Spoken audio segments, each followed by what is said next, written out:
Well, today's session is focused on scary stories and on scary monsters. And the idea for the session is that we're going to start off by talking about scary stories that have to do with technology and education and innovation. And then we're going to build our own monster manual that is a kind of catalog of all the fearsome monsters that we face. And then we're going to do the opposite. We're going to find the vulnerabilities of these monsters and then try and produce the opposite, a kind of catalog of good critters that can help us out. Thanks, Chris. That's absolutely beautiful. Absolutely beautiful. So in order, by the way, if you folks don't all know Tom Hames here, not only is Tom a raving genius about education technology, but he has an incredible eye as a photographer. So just take a look at the background behind him. This is a typical shot from him. It's just outrageous how good he is. And Tom, if you want to put down a link to your photography, please do, as well as to your blog. All right, so we could talk about scary stories for a long time, and in full confession mode, I have to say I did my PhD in Gothic literature, so I can really cut loose on that. But what I'd like to ask you, what are some of those, just brainstorm all together now, what are some of the scary stories that we tell or that you hear about education, technology, and innovation? What are some of the dreads and anxieties? And if you want to put them into the chat box to start with, I'll start aggregating all of these. Or if you want to grab a mic and tell us about it, that's also good. Hillary Fleener has a creature that is either very cute or very terrifying, just for your inspiration. Okay, we've got a bunch. Failing students. Yeah, absolutely. And Tatya, again, I'm trying to pronounce your name correctly, puts out the, I can't do it, just that frustration. Regina, can you say more about the humans are done? And Lisa, is morning work busy work? Kara Lukanjic, we should definitely talk. Happy to talk about that. Really want to hear about your dissertation. Here's my email. I don't know if you want us to speak or not, Ruben, but yes. I mean, Brian, but yes. Oh, she did it. She did it. This is a monster that we can talk about, which is the Doppelganger, right? The double. Yeah. Take a look at me. I had him in Dora, and especially here, if I drop down a bit, so you can't see the full length of the beard. Yeah. It's just when we speak, we sound completely different. I have a Latvian accent, and he has a Antarctican accent. You're all brilliant, as you said that Tom was. You're both completely brilliant, and Tom is too as well. Oh no, you're kind. Tell us about the fear that you've got, Lisa. Well, that thing that I'm in the K-12 environment, and when we went online, and one of the teachers asked help with her Google Slides presentation, and on it she had morning work. And if you guys aren't in K-12 education, morning work is like a worksheet that teachers give to students as they file in the morning, so the teacher can do the housekeeping of getting lunch orders and attendance and all that. And here we moved. So it was, to me, it was the perfect example of mirroring exactly what you did in the classroom and just putting it online. I mean, that there's no example more, obvious than that. So it's a kind of busy work without much pedagogical benefit. It has zero pedagogical benefit. It's a busy work. Already it's not the greatest thing in an in-person classroom, but teachers have to do it. I mean, they need their 5 minutes in the morning. So they got to keep kids busy so they don't kill each other, pull each other's masks off, I guess, in the new world. But to think that you need to transfer that to online is just ridiculous. Oh, I hear that. That is ridiculous, and that's quite an image. Thank you. Thank you for sharing that. I don't mean thank you, that's a cool idea. I mean, thank you for answering the question very well. The Miko Wagstaff adds, remote learning is not real school, so if learning can only take place in person. and Bob's point about digital technology fosters disconnection rather than reinforcing connection, right? The kind of like antisocial software idea. Elizabeth adds that these force responsibility to the student. Some rise to that while others fall through. Good point. Carrie Lopez takes on that connection theme and builds to it of an entire generation of students who won't know how to connect as people. Karen Belnier adds cost, data, safety, people losing jobs to their machine. Absolutely. This is a whole stack of very, very potent fears. Let me hit a few more of these because they're just really, really important. Jackie Gerstein also adds, we can have the most expensive technology and your students will achieve much more. So kind of throwing dollars at it.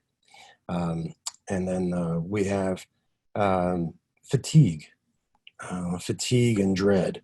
And then Hillary not only introduces us to possums, but also mentions students coming from high school lacking academic preparation for college. And Deanna Palmer kind of runs right into my world and says, administration, I think that's what you mean, administration, and staff afraid of the future. And Chris Pfeiffer hits a key theme, which I find not everyone gets in higher education, but endless student debt. Yeah. Have you seen that game show where the prize is to have your student debt paid off?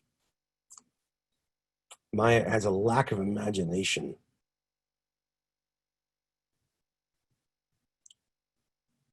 And Dixon reminds us about the price of education and how we were afraid of it escalating higher and higher and higher. Carolyn mentioning looking foolish when the technology doesn't work. Absolutely. Karen, nice to have a fantastic nom français. And Laura takes it a little further and adds that failing of the technology, I'm expecting my students to be proficient with. Yeah, that's a serious fear. That's a definite fear. Well, in this case, let me see if I can ramp up the fear, and let's see if I can give that fear names and give that fear a shape. Abhijit, can you enable screen sharing for me? Or is that disabled at root?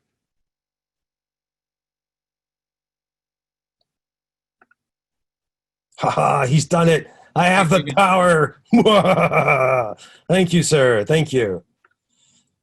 So I'm slapping all these together in a Google Doc, and I'll share this out in just a second with you all.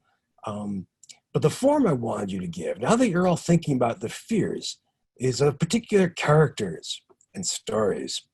I'd like you to think about monsters and what form these fears take as monsters. Our metaphor for this is the classic gaming text, the Dungeons & Dragons Monster Manual, which is just a long catalog of all kinds of terrifying critters that can attack players in that game. And every mention here describes the monster's background, its habits, what it likes to eat, who it likes to eat, how strong it is, what its weaknesses are, what it does, its background. So what I'd like to do for the next roughly 15 minutes is I'd like us to come up with monsters, to take all of these fears that we've just put together, and I'd like you just to put them into monster form. There are a lot of ways we can do this. And so this is a big leap of imagination right now. But what I'd like you to do is think about what it's like to give one of these monsters a form as a critter. So for example, I'll take Chris Pfeiffer's point about endless student loan debt. So think about that as the student loan monster. Hillary, if you have the third edition, yes, please go ahead. Ruben, I don't know if Pac-Man's in the original Monster Manual. You could go look. But think about the student debt monster. This is something that is made up out of dollars and financial clout. It's something that has many, many supporters that make it happen. And like a tribble or like a blob, it's something which just keeps growing. It won't stop shrinking. And it preys on all kinds of people. It preys on our energy. It preys on our dollars. It preys on our time. And one side effect is it gives us terrible, terrible anxiety. It weakens us so we can do less than we normally could. Michelle Houellette says it's a parasite, which is a great way of describing it. And it controls us. The debt monster may have some kind of horrible mind control that's part of this. So here, let me jot down these characteristics so that you can all see.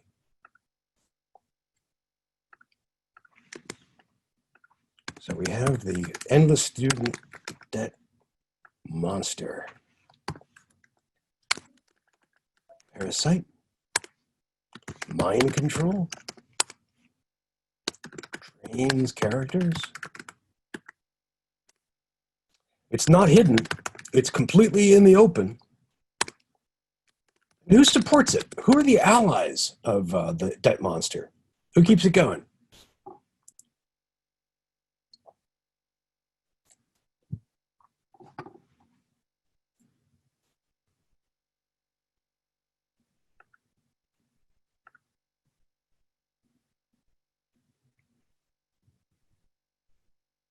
Bankers? Government? Carrie, can you say who the false heroes are? Brian, can you switch on your chats? I think there are responses there. Oh, I'm seeing them. Oh, okay, cool. That's what I'm reading from. Okay, cool. Sorry. Okay. No problem. Allies, banks, universities, tradition,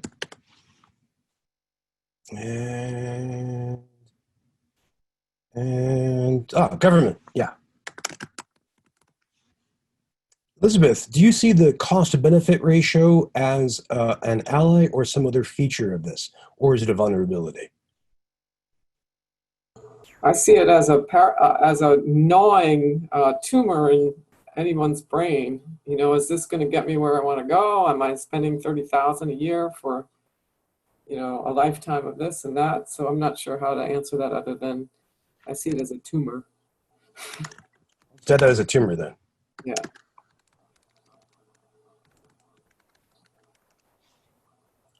People is too big. You have to narrow it down a bit. Bob puts the elite institutions. Oh, and John gets really, really subtle and mentions parents, mom and dad. All right. That gives us a sketch of the endless student loan debt monster. Now let's let's pick out another monster that just no, possums I'm not going to put as a monster. It's tempting, but no. Let's put this one on the automation monster. This is from Regina or Regina. Which one would you like? Just let me know in the chat so I don't keep mangling your name. But this is the automation monster.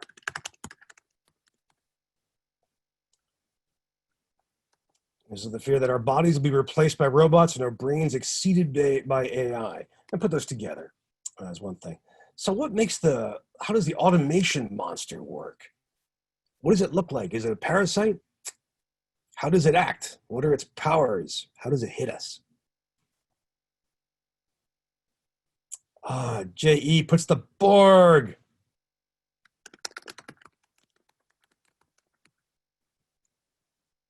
Very good thing, too. We need ticks to be eaten.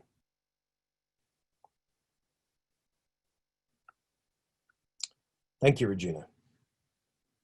So what else does how else does the automation monster work? Oh, it looks like Clippy. Bob, you're an evil man. And invisible. Okay. So one of its powers is invisibility. Good point. The automation includes software as well as hardware. Good point. And attacks with thousands of pinpricks. Ah, good one, Laura.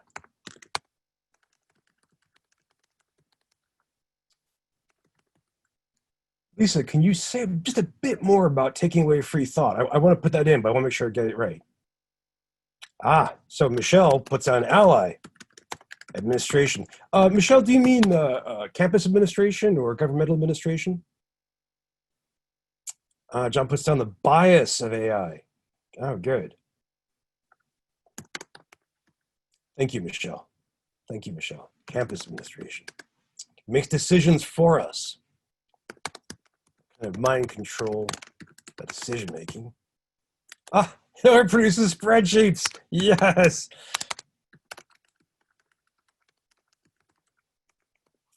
Good one, Regina. It can also pose as benign creature.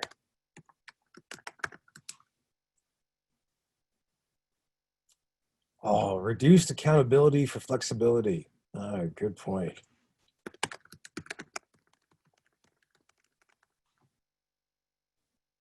Steals the dignity of work. An old, Bob, that's an old charge. Powerful one.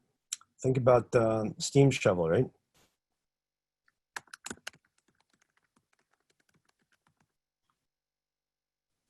Tom adds that it boosts oppression and inequality.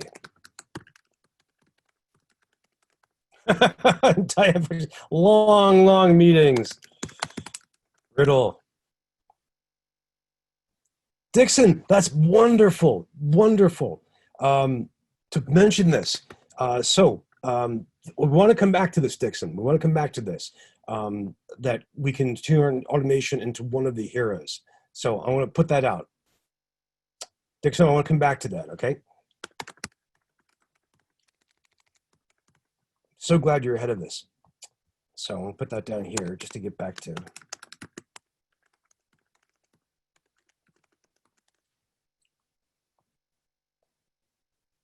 All right, so we have the automation monster. And we have, oh, another power, no morality.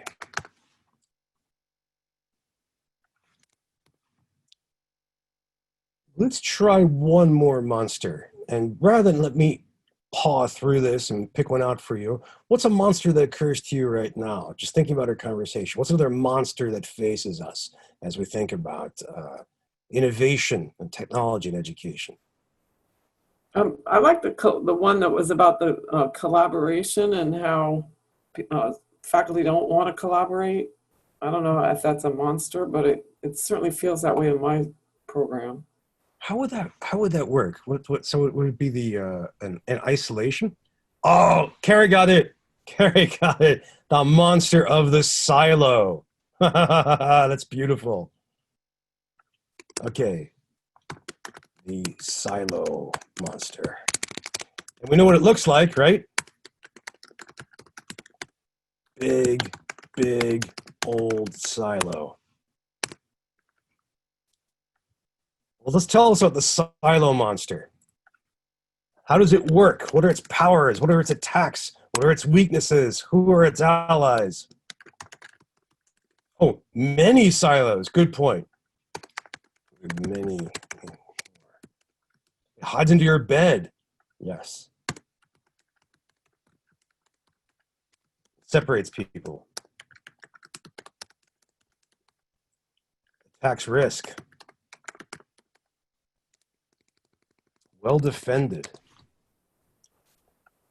Spreads anxiety. Oh, good.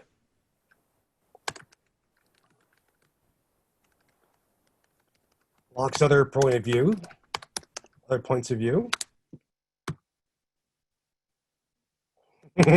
Acronyms.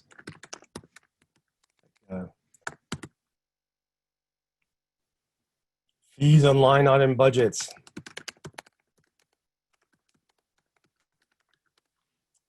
Oh, nice one, Laura. Fire swamp. Yeah, leaves people powerless.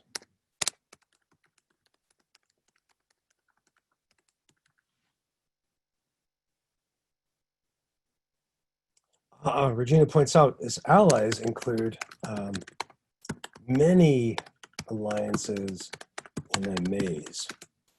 Very good. I think I want to make sure I didn't miss one here.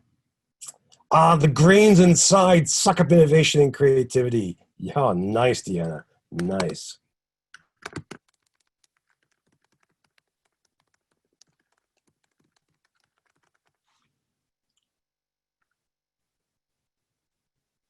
Ooh, Deanna. Oh, that's a good one. It empowers people for the wrong reasons. Karen points out, hides rabbit holes and traps of missing information. Okay. Endless blame. All right, I'm going to take these three and put them together.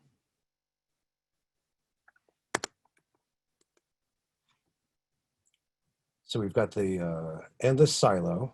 We've got the automation one.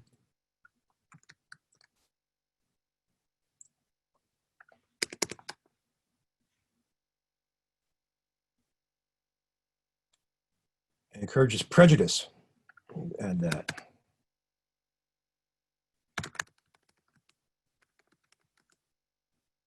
Yeah, separates people, indeed, indeed. All right. You guys getting the hang of this? Is this principle, this idea making sense? You're surrounded with monsters? All right, well, hang on. I'll show you a way out. Don't worry, that's coming. But for now, let's look at these three that we've just picked. What are the weaknesses these monsters have? I mean, think about, how vampires can't be around tasty food because there's always garlic, right?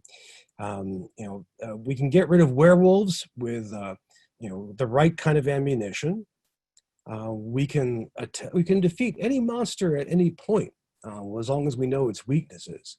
You could take a look at just about any creature and find it. So, what are the weaknesses of these different creatures? I'm delighted at seeing how many of you are D&D nerds, just coming out of the woodwork right now. It's fantastic. No one's rolled a die yet. No one's added, plus this, but Hillary and Carrie talk about Babel. Oh, absolutely. Good point. Let me just add the, thank you. Michelle says, friendship is a weakness for the silo monster. Friendships can cross over all those walls. Deanna Palmer points out, voting, that can quash endless student loan debt. I hope so. Tom, what are you applying transparency spell to? Lisa. And a lot of these things are as a result of people trying to take advantages of scarcities of information by hoarding information, data, and things like that. That's how you create a silo. Jargon is another way of hoarding information, because if only you can understand what the conversation is.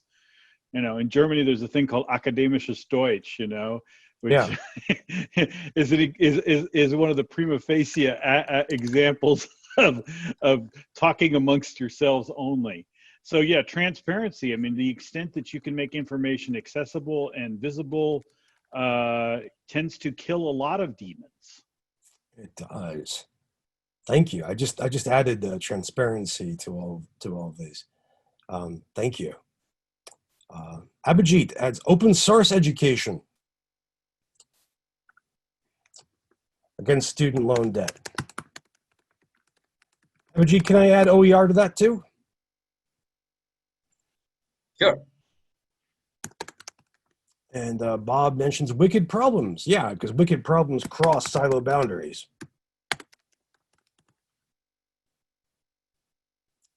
Alex, can you remind me if we don't do Silo as a hero? Just hang on for a minute because we're coming to that. Chris, I'm assuming you mean debt forgiveness, like debt jubilee, right? If I'm wrong, let me know.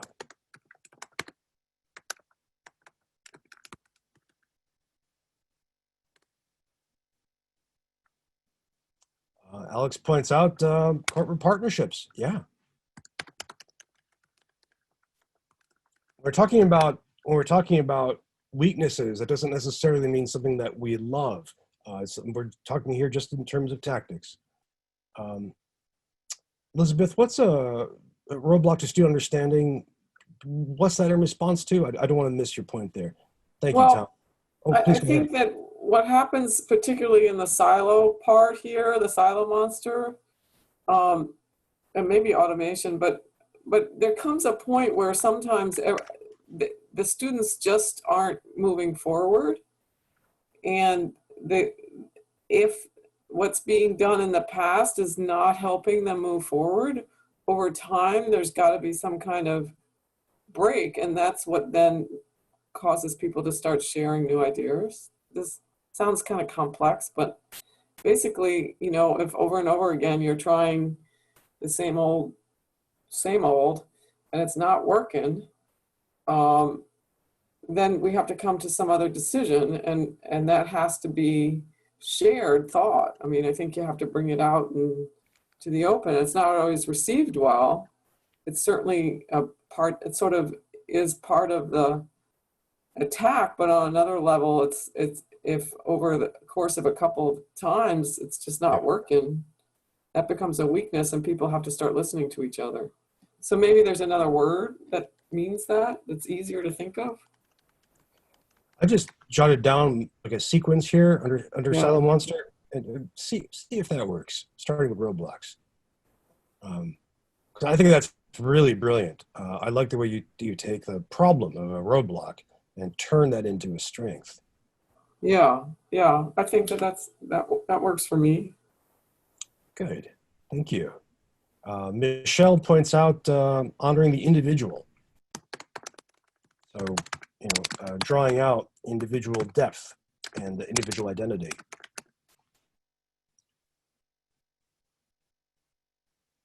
And then Ruben points out, or I should say Brian points out in his Ruben disguise, fostering agency. I assume you mean human agency.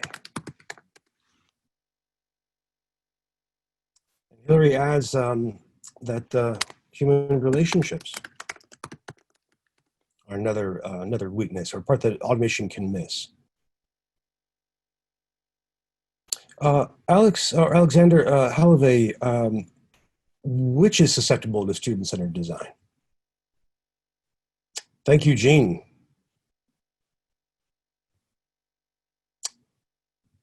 I'm going to add eccentricity here.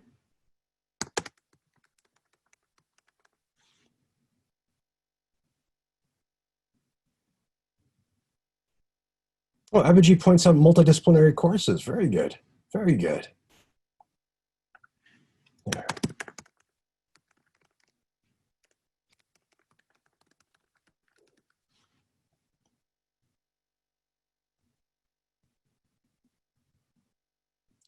Abhijit, how are we doing for time?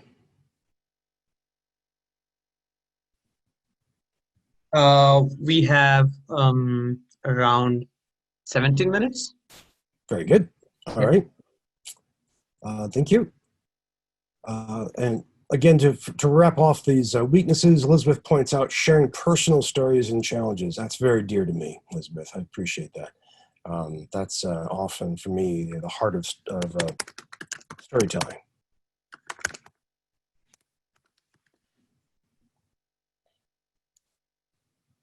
Lisa points out the limitation of private business partnerships because those are for majors that they see as needed, but not for those that aren't. Good point. All right, we have 3 monsters set up. Oh, and Laura adds another one. Good advising. Yeah, thank you, Laura.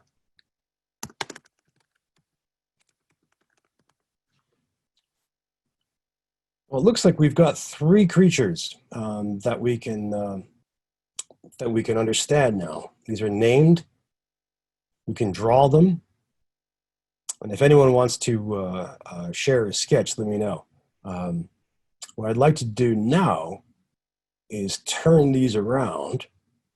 And let's think of the opposite side. And I want to laud Dixon for catching this, especially in themes. What are the heroes? Who are the heroes that get to oppose these monsters? Who are the heroes that get to wield all these tools and apply these weaknesses to sap the strength of the monsters? So Tom is first out of the gate with teachers.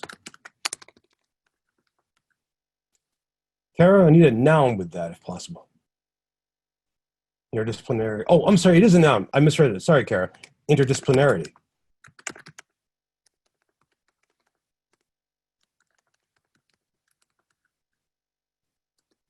Storytellers.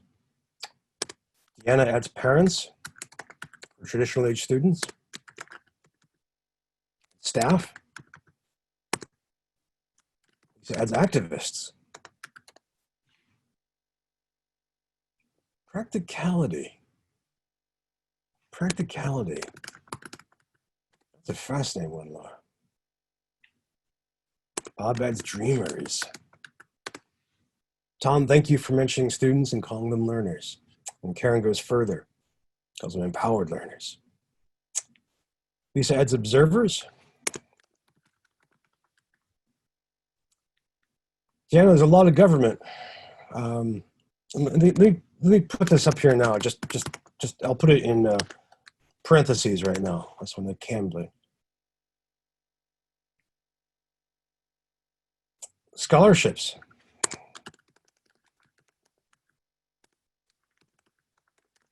Disruptors.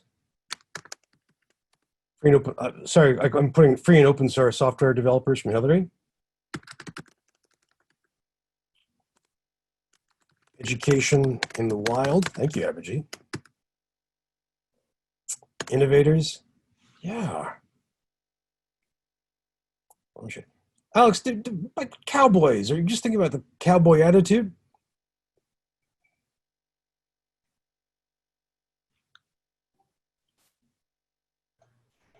Sorry, I had to crawl out from under a rock. Yeah, no, I think it fits. I think it fits with the disruptors and innovators. I mean, I think the difference with cowboys is that they're willing to get out in front and get shot a lot, and so that may be a little bit different than disruptors who are doing it from a safe space. So they're kind of sacrificial in that regard. Oh, that's great. Thank you. And that's a lovely beard, sir. Just have to call you out for that. It's a beautiful beard.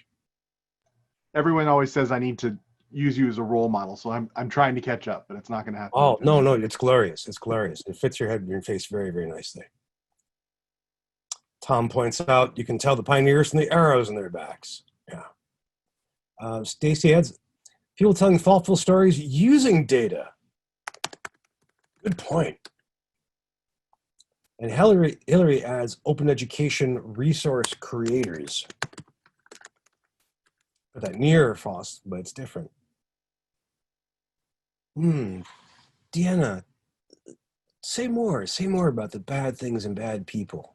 Well, it just seems that typically whenever we're confronted with a specific issue, something on the, a government rule or a new person or policy that's changing things, nothing can spring us more into action than something bad happening or some bad person taking leadership in a university. We all tend to really collect together and make the change if necessary.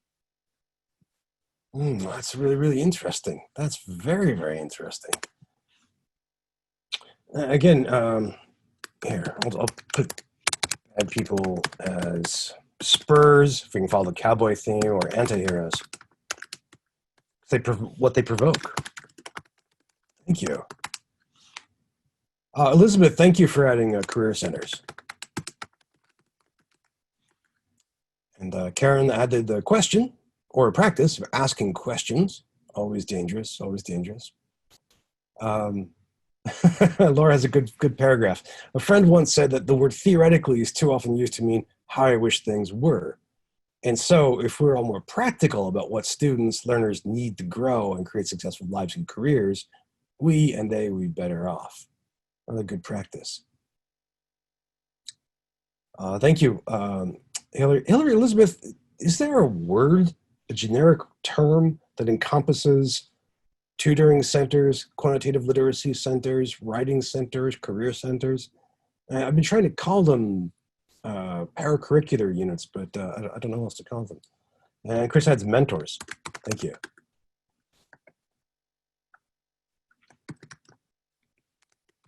Support centers is good. Support centers is good.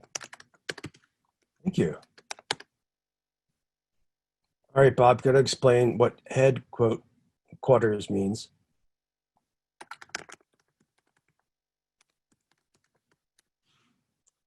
CASA, a very, very good one. Speaking of, thank you, Dixon. And Dixon, I'm not going to let you off the hook here. I promised I would come back. You said automation is a hero. Why don't you speak to that?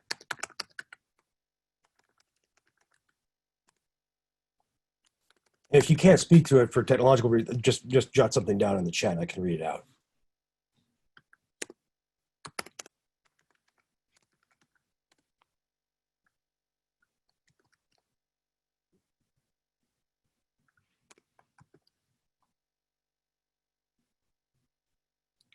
And Alex, if you'd like to join in and add more about how automation is a hero, please do.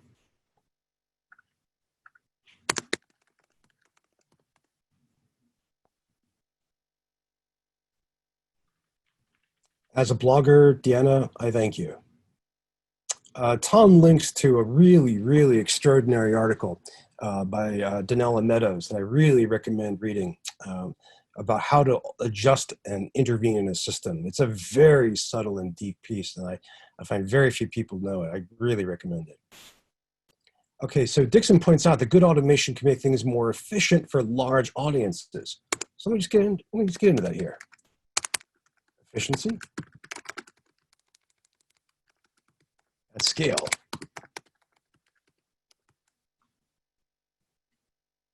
Hillary adds comedians.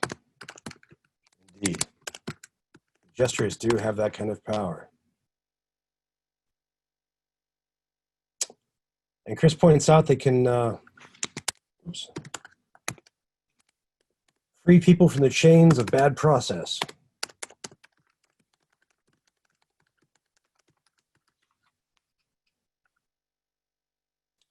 Oh, thanks, Bob. That makes sense. That makes sense. I like that.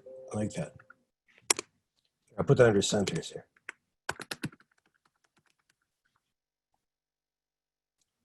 Bob, if you want, just remember that in the original Batman TV show, it was a bust of Shakespeare that was the toggle to get into the Batcave. It's always important to know. Kristen mentions journalists and news reporters. Thank you. And Alex also adds that automation can make new connections we can't see.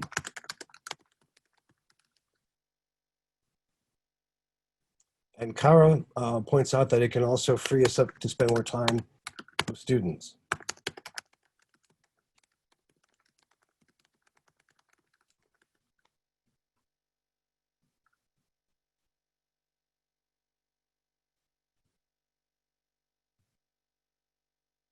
Jennifer, welcome. This is a session, we're almost done with this session though. The idea here is that we are coming up with scary stories, fears about innovation, technology, and education. And we turn them into monsters altogether. So here, if you look at the screen, scroll up to the top, you can see a whole bunch of discussion about fears. At the very top, we have 3 monsters that we generated. The monsters of endless student loan debt, the silo monster, and the automation monster. And then we flesh these all out kind of in Dungeons and Dragons style, giving each one their appearance, their functions, their allies, their powers, their weaknesses. And now we're turning it around once we've built on the weaknesses to come up with those that we find to be heroes that can oppose those monsters. So that's the quick introduction. Does that make sense? I'll share a link to this just as soon as we're done. Alex has a monster pick for a silo. What does this look like? Oh, that is good. That is very, very good. Thank you. Jean, what is your position? And automation could also highlight the outliers in a positive way.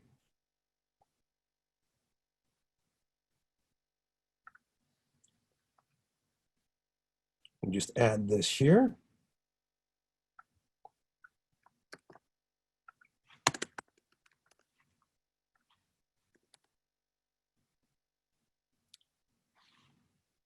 Oh, you're welcome, Jennifer. Always appreciate people asking questions. That's the best thing.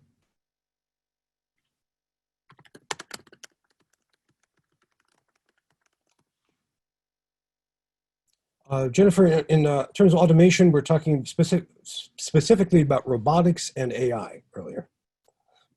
Oh, Gene, thank you. I can see how that makes a big difference for you. Let me just make sure I get this right, that in your position, this lets you automate running reports, pulling reports. Yeah. Speeds report work. Thank you. Thank you. Flattening spaces. That can be good.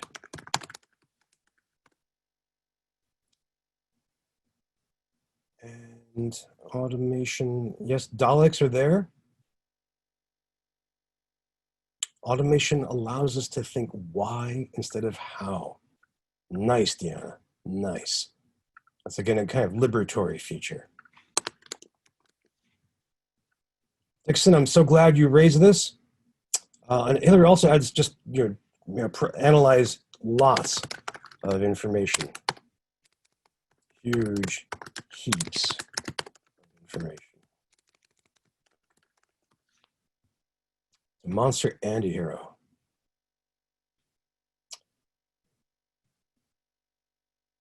Yeah, Carrie, that's a really, really good point. We can go back to, I think it was Deanna's point about bad people working as a spur. So perhaps if we immerse ourselves in automation, this lets us focus on what automation can't do as well. Some of the features about humanity, compassion, as you say, connection. Agreed, Alex. Yeah, Kathy O'Neill has some great stuff about this. Okay, I'm conscious of time, and I want to make sure that you all get your chance to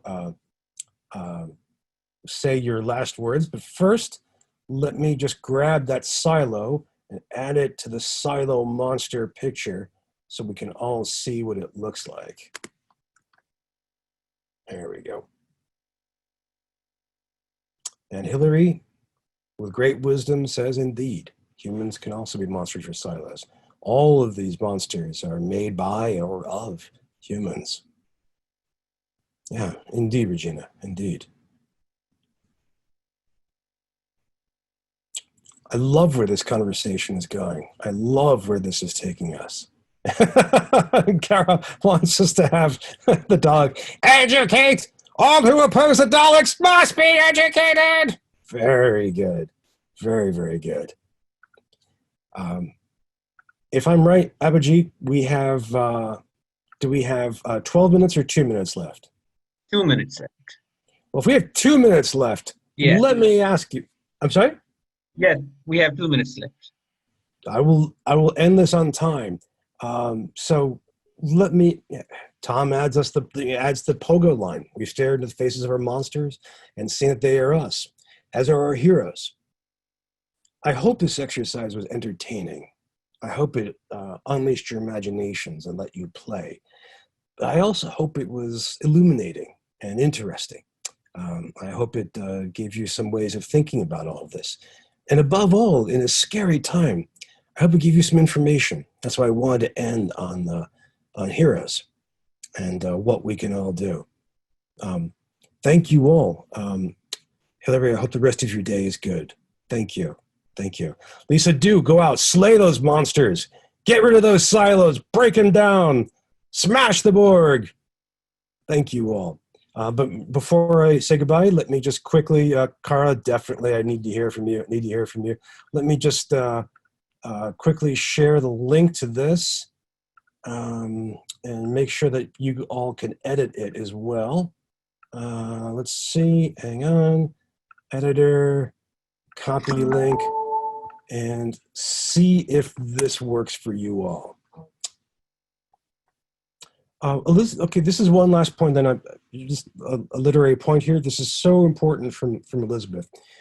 Fears can be foggy and ill-defined. They can be free-floating, and when that happens, they can expand and take up all kinds of our imagination. A really powerful thing to do to a fear is to name it, is to put it on the page as a monster, to give it quantities, to give it features and attributes, then that calms the mind and focuses the mind, and then we can do it. It's a lesson from the literature of fear. And I'm really, really glad, Elizabeth, that you put that so well. Well, we're at the end. Thank you all so much for contributing so energetically. This was beautiful to do. Thank you for your creativity. Thank you for your passion. I really, really admire all of this. Thank you all. And tonight, I'll be emceeing a very different session. Just a fun kind of reception and play tonight. If you want to say hi to me, shoot me a note. In the meantime, Abhijit, thank you so much for your help. I really appreciate it. And we're off to the next session.